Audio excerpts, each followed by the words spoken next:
Brussels Bites, a podcast about technology, digital society, and European policy. Brought to you by the Martin Center with Dimitar Lilkov.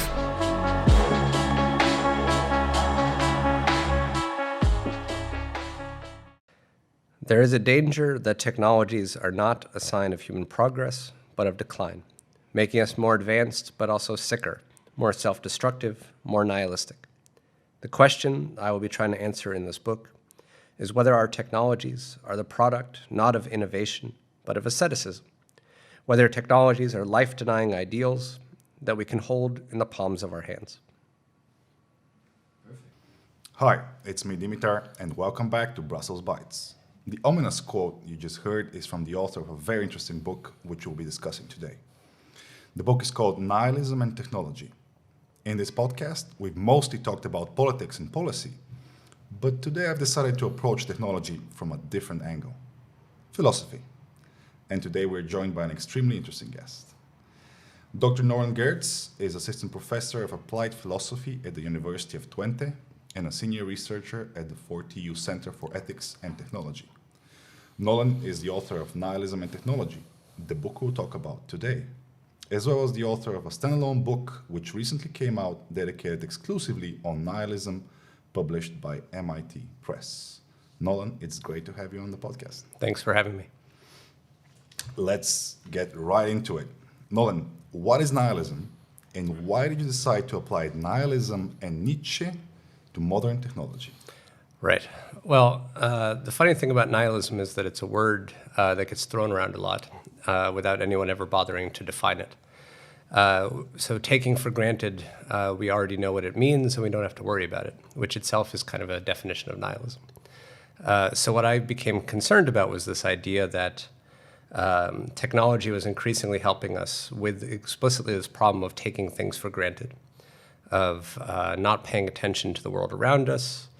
And what was interesting for me was that the philosopher Friedrich Nietzsche, even though he's from the 19th century, I found as a very contemporary voice on a lot of the issues that I saw facing us today. And he was explicitly a philosopher of nihilism. So he was very much concerned about how, for example, religious ideals can actually be life-destroying, world-destroying ideals that we really need to pay attention to, and that I see basically being reproduced by technologies today. And what is Nietzsche's fundamental objection you mentioned in your book? Why is our suffering destined to never be fully cured? So basically, Nietzsche was very much influenced by Darwin and this idea that we are, in many ways, a product of our environment. So what was interesting was this idea that Nietzsche is writing around the time of the scientific revolution, the industrial revolution. Life is supposed to be getting better. There's increasing peace. Obviously, this is before World War I, but still this idea that life was getting better thanks to science and technology. And what Nietzsche was worried about was this idea that as the environment became more peaceful, then basically we would become less able to adapt, we would adapt to the world and become increasingly unable to deal with anything hostile, anything unpeaceful.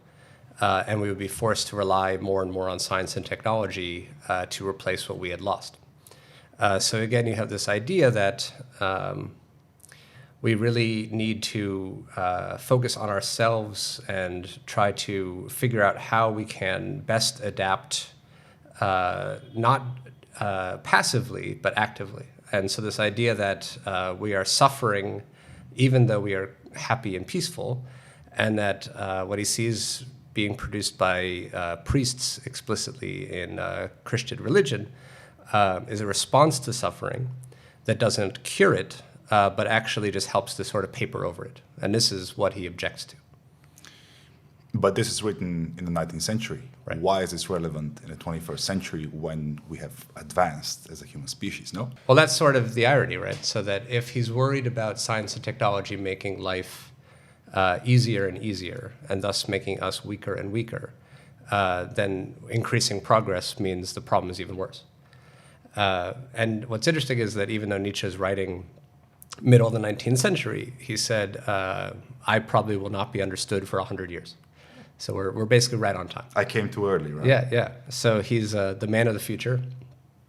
And you, I think, can find, as I tried to suggest in the third essay of his Genealogy of Morality, where he provides this critique of the explicit medication, as he puts it, that priests give us, exactly the same kinds of medications being offered by tech companies today. Indeed, you examine our technological practices. You mentioned several of them. For example, technohypnosis. You mentioned mechanical activity. Are these the tools which tech companies give us and actually make us sicker? Right. So in the genealogy, Nietzsche discusses this idea that priests give us what I saw as basically 5 kinds of medications. Self-hypnosis, so this would be drinking, sleeping, meditating. Mechanical activity, this would be the blessings of work or puritanical society or Protestant society. You have,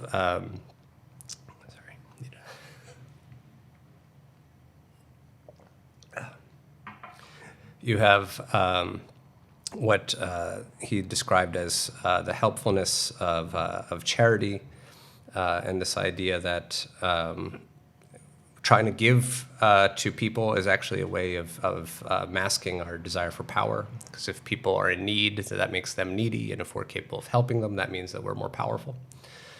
He talked about herd mentality, which is probably what he's most famous for.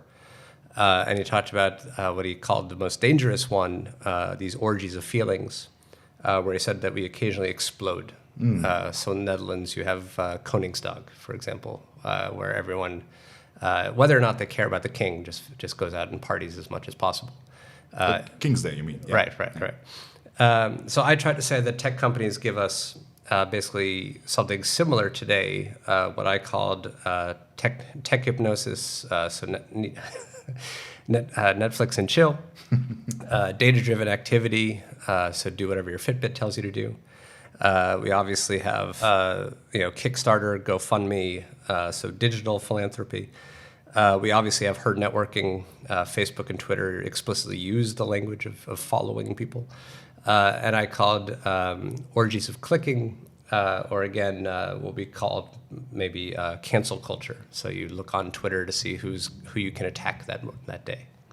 So basically, the problems and the passions and even the things which made us even sicker in the 19th century, we still have it, but now it's even more pervasive because of technology, correct? Right, and I think part of the danger is exactly that we are outsourcing a lot of the priestly activities that Nietzsche described to technologies. So at least there was a time when this was something that people did to people. But now we can have algorithms doing it to people. We can have artificial intelligence doing it to people. I can just have a device that I buy for myself and put on my wrist that does it for me.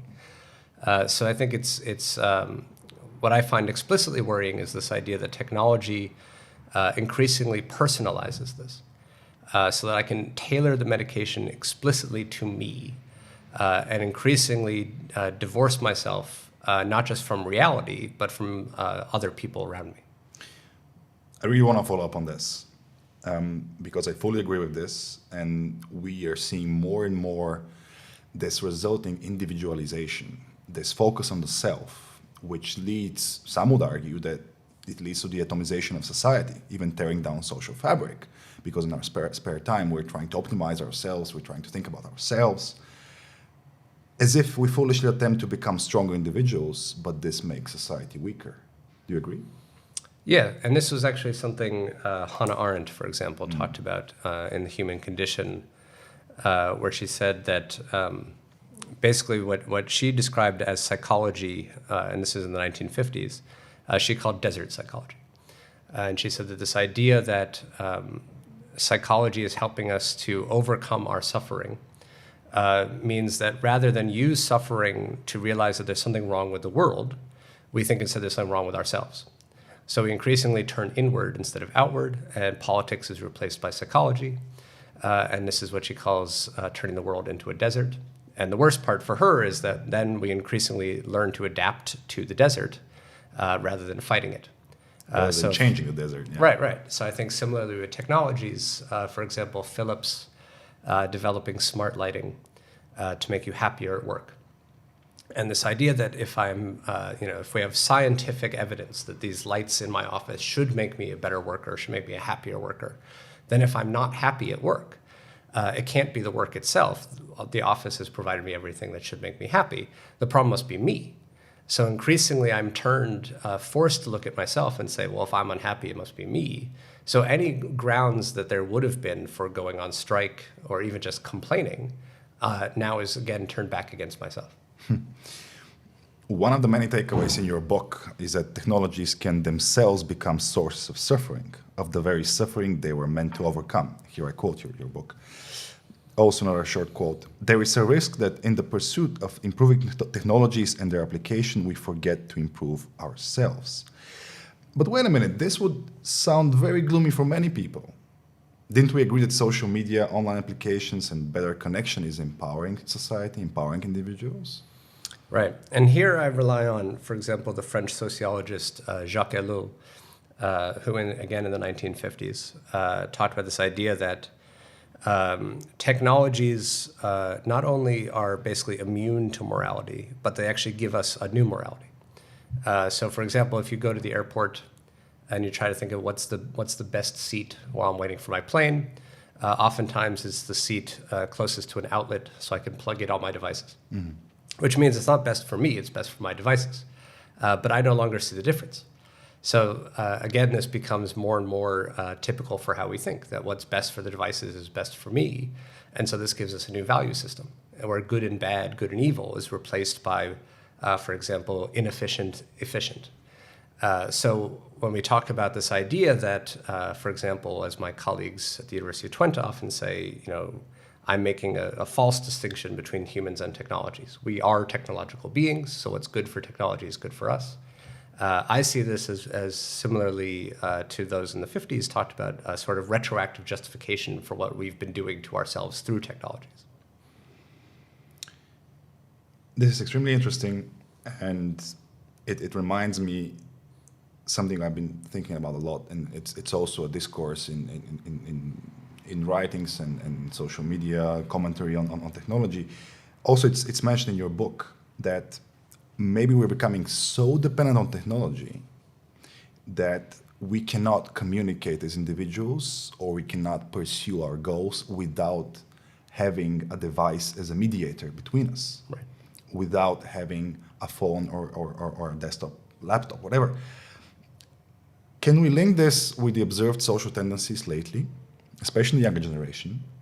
Again, lower social interaction, even lower sexual intercourse, increased anxiety. Are these applications, are these electronic mediators sheltering people from real life? Well, what's important for me, and you mentioned this term mediator, is this idea in mediation theory that I tried to discuss in the book, that I don't want to talk about our technologies good or bad, but rather the idea that they reshape what we think good and bad mean. I think this also happens in how we think intimacy means, what we think solidarity means, what we think political action means. So if I tweet on a hashtag, I've been politically active. If I send a heart emoji to someone, I love them. And if I have a lot of followers, then I'm very popular. So we constantly see this on Twitter, where people are fighting against this antisocial narrative and saying, no, my friends on Twitter are friends. And I deny anyone who would say that this is fake. So again, applying some sort of virtual real dualism. But I think, again, it is important to realize that there is something lost. So I do not want to deny that isn't a kind of intimacy. But we don't have to say that it's exactly the same kind as physical intimacy, for example. So I do think that you see increasingly, for example, the development of sex robots, that one of the main concerns I have is that the way we respond to the problems produced by technology is by creating new technologies to solve the problems of the past technology. And then now that we have sex robots, we're, of course, talking about whether robots should have rights. And then we'll talk about maybe we should give them artificial intelligence. And then we worry about, well, they're going to replace our jobs, or they're going to kill us. Then we'll develop good AI to fight bad AI. And in some point... It's like a vicious circle, like a downward spiral. Yeah? Right, exactly. And this is what I was worried about in this idea that basically I want technologies to do the work for us and leave me out of it. You saw this, for example, in Zuckerberg's congressional testimony, where he said, yes, please regulate us. I want to develop good AI to police our network. So yes, please pass all the laws you want. Because, of course, that's still pushing the technology as the savior narrative. So people were saying, oh, I'm shocked that he's pushing for regulation. But the regulation has to be technology on technology. And we can't think anymore in terms of anything other than technology. But what about the benefits? Let's play devil's advocate here. Because technology helps people optimize their time, potentially opens up more free time. But do we actually make use of our leisure time? Do technologies actually help us in this pursuit? Well, it's interesting again. So as I said earlier, this idea from Elul that efficiency comes to be seen increasingly as a value. I think similarly with optimization. Why do I want to optimize my time? So why is that seen as a good thing?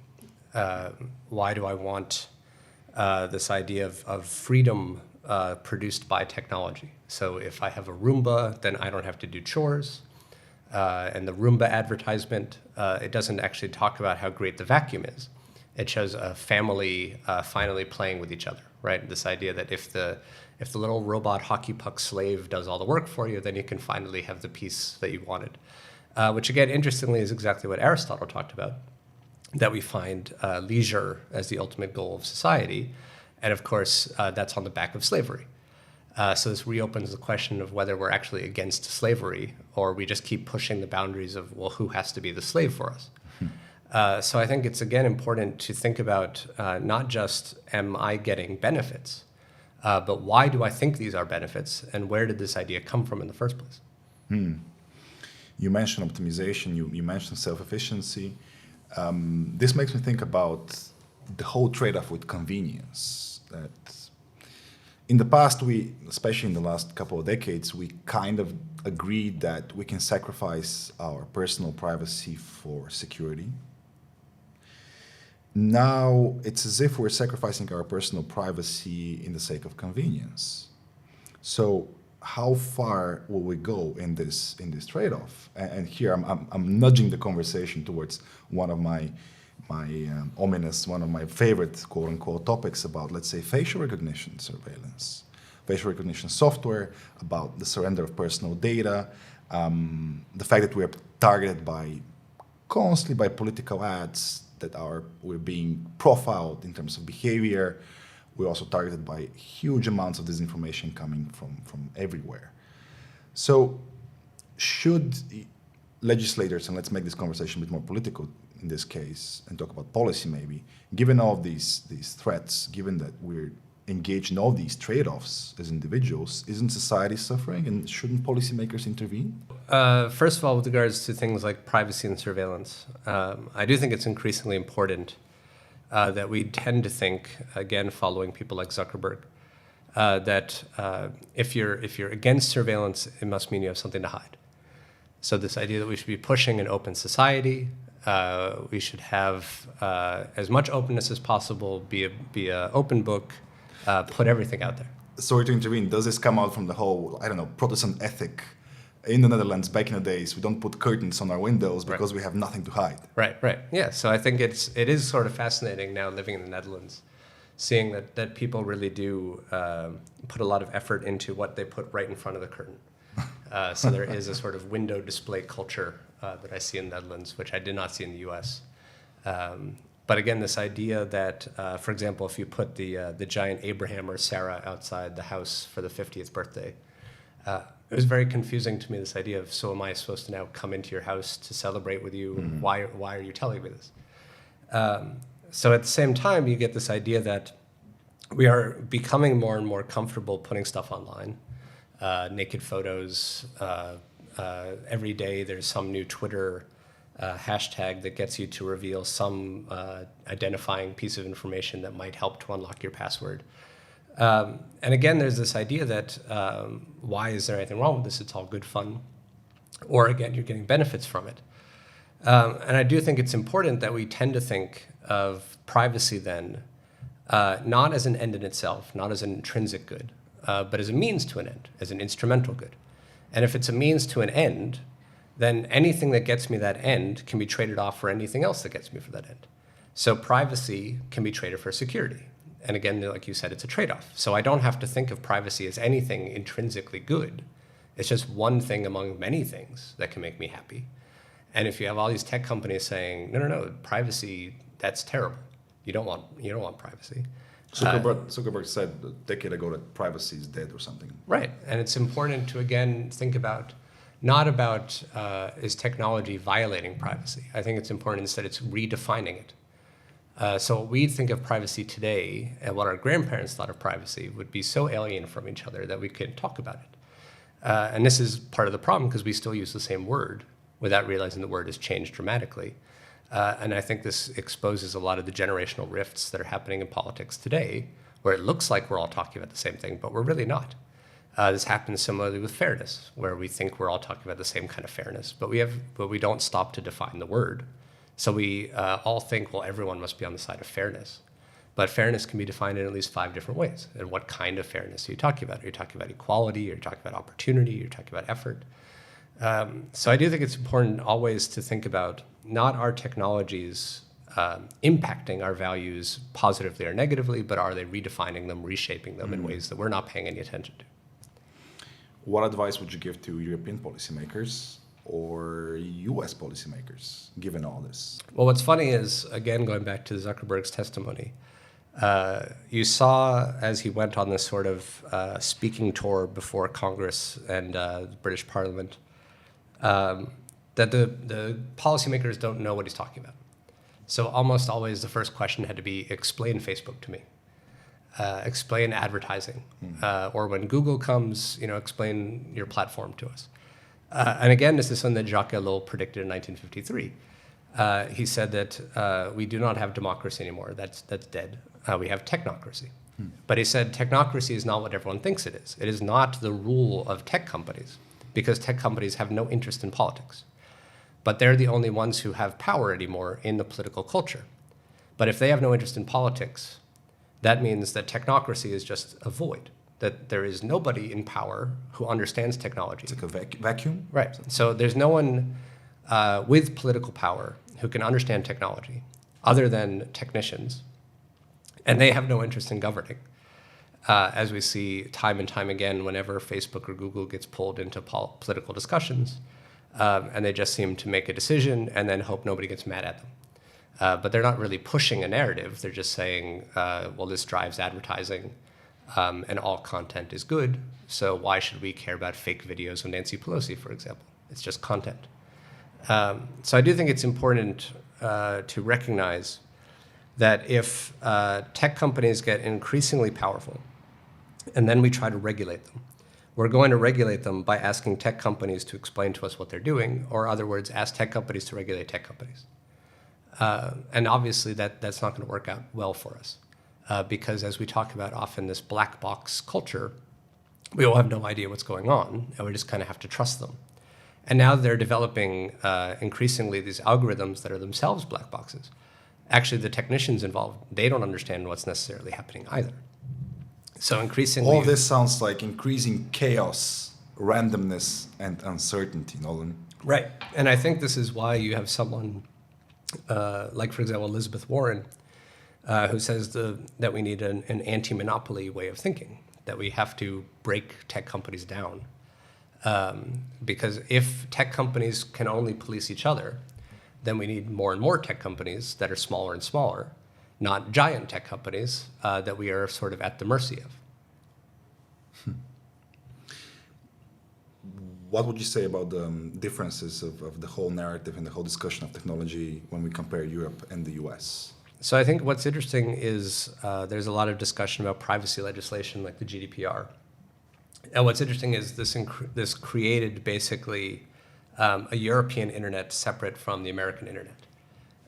So when I go back to the United States, I don't get the same pop-ups that I do here, for example. And what's fascinating is, again, talking about it from the user experience side, that it is the pop-up That's the main experience of the GDPR, which meant that legislation that was meant to help the user is experienced as a nuisance. And again, because I'm supposed to be concerned only with optimization and efficiency, this is seen as inefficient and suboptimal. So I get annoyed by the GDPR, and I become more and more on the side of the tech companies. So the legislation that was meant to fight tech companies actually gets me more on their side. So as much as it sounds ridiculous to talk about UX, UI when talking about legal policy, I do think it is important to understand the actual user experience of these things. This happens a lot when talking about surveillance, when talking about facial recognition. People say, this is surveillance, surveillance is bad. But there's what we call in philosophy an excluded middle. No one bothers to explain why surveillance is bad. So if you just keep telling people surveillance is bad, but they don't experience the bad, then they don't think it's actually that bad. And then they don't believe you anymore. So you really need to spell out what explicitly is wrong with being surveilled. This is, for example, what Michel Foucault was trying to do. So, for example, this idea that he talks about the panoptic society. And the worry for him wasn't necessarily that meant some sort of people in power watching the powerless. That's exactly not how he described it. He said actually it would create a society where everyone is watching everybody. So even the police are being watched, right? We see this time and time again where people take out their phone and take videos of the police. So everyone's watching everybody. Shaming everybody as well. Right. Commenting and putting everybody under increased scrutiny all the time. And the problem that he describes is what's come to be known as panoptic anxiety. This idea that what surveillance does to you isn't necessarily any sort of physical or psychological harm, but actually that it prevents you from being you. Because you think you're always being watched, you don't act the way that you would if you weren't being watched. Whether or not you're being watched, you don't know. That's the problem. You never know. This is why, for example, when Zuckerberg got interviewed and had a little Post-it note over the webcam on his computer, suddenly everybody had to put a sticker over the laptop. And this becomes its own industry now, so you can buy them and give them as Christmas gifts. And what's interesting is this idea that, again, if you ask people, well, what are you worried about? What do you think is happening? Who is watching you? It's always, well, it could be somebody, and I don't know, right? And then you have things like Black Mirror that shows you sort of the nightmare scenario that could happen, which again means that it could be seen as not necessarily an anti-tech narrative, but a pro-tech narrative, because they're the ones who are selling you the cover at the same time they're selling you the camera. So I do think it's important to really stop and spell out the details of these things. What exactly is wrong with facial recognition? And actually, we have a much worse kind of recognition that almost never gets talked about, which is gait recognition. So people can hide their faces. They really can't hide their walk. So increasingly, we are developing things in the Netherlands, for example, like smart bridges that can actually determine who's walking on them. I think China is also a pioneer when it comes to gait recognition, and it's getting really dystopian there as well. Right.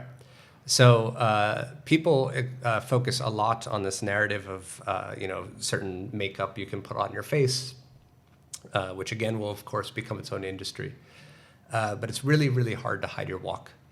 And what's interesting is the people who develop this, and this is what I deal with as a professor, they often say either, well, it didn't occur to me that this could be used to hurt people, or someone was going to do it. So why not me?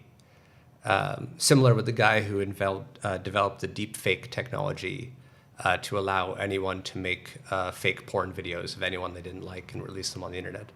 When he was interviewed, I think it was by Wired magazine, he said, yeah, obviously this is bad, but someone was going to do it anyway, so why not me? And capitalize on the opportunity. And Google does the same thing when they work with China. Someone's going to do it. We at least have an ethics. Shouldn't it be us?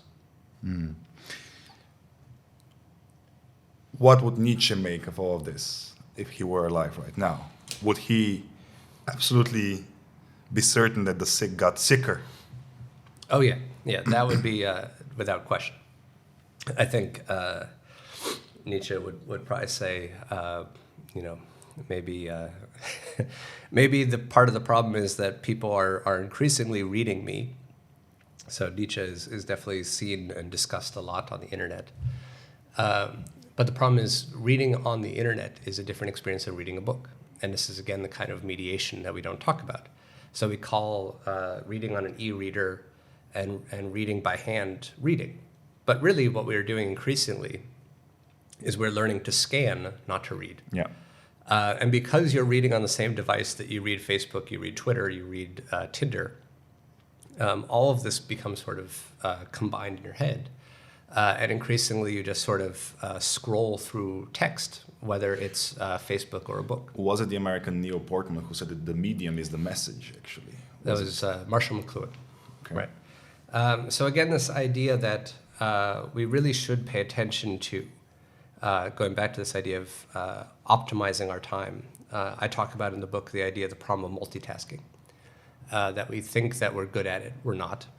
But it also reveals how much of our experiences we think of as tasks, and that we reduce to the level of things that we can either ascribe to technologies, like intelligence, for example, like learning, or they become things that I try to do as many at the same time as possible. And again, I have a technology that allows me to do 5 things at once, when in reality, I'm just doing one thing badly, then another thing badly, then another thing badly.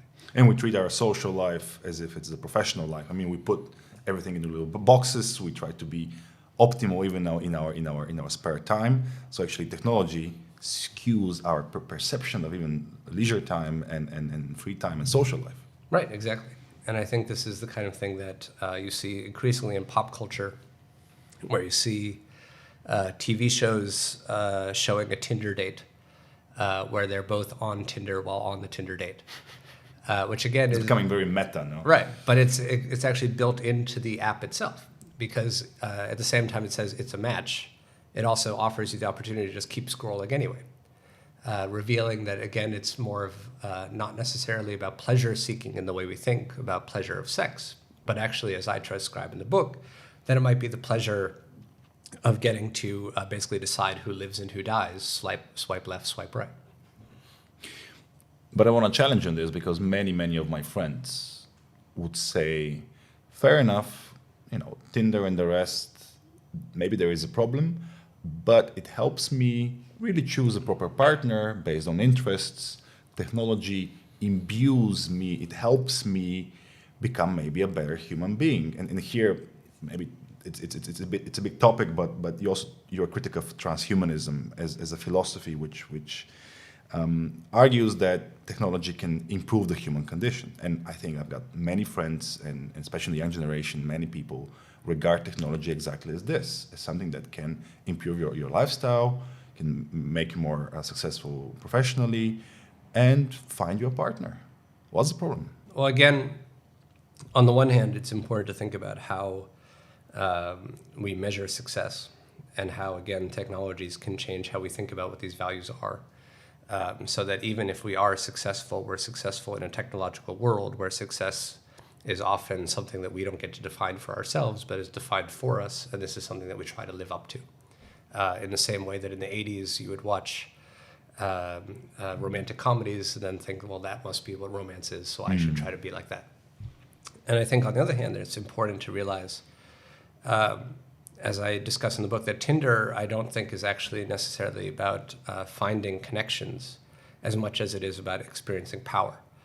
And this is why it's fascinating when you look at how Tinder is similar to things like Kickstarter, where researchers have found that the most successful projects on Kickstarter have nothing to do with the project, but the attractiveness of the person selling the product. And this is why it's so important on Kickstarter, GoFundMe, Indiegogo, that you have a video and you have a very attractive person selling the product. So style over substance. Right. And similar with Airbnb, similar with Uber, that it's very important a profile picture comes up and that attractiveness becomes a measure of success.